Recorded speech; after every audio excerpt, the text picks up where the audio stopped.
2 நாளா சோறு தண்ணி இல்லாம கற்பனையா கதின்னு கிடைக்கியாத்தா. இப்போ அத்தா போ. மூப்பா, என் புள்ளைய பார்த்தா தான் எனக்கு பசி எடுக்கும். அவன் அப்பந்தான் முழுசா வாழல. இவனாச்சும் 100 வருஷம் வாழணும்.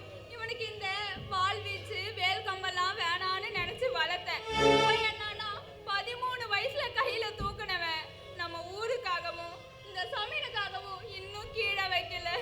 அத்தா, நம்ம ஊர்ல உள்ள ஒவ்வொரு பயம் உடம்புல ஒரு ரத்தம் இல்லாதா வைராக்கியம்.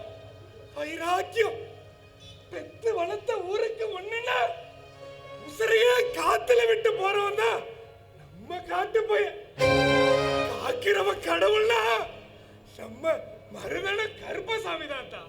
நீ கவலைப்பட. வேட்டைக்கு போகும்போது நம்ம கருப்ப நல்ல குறிதான் தாயே சொன்னா. அவங்க உடம்புல சின்ன கீறு கூட இல்லாம வந்துருவாங்க தாயி. நீ போ தாயி.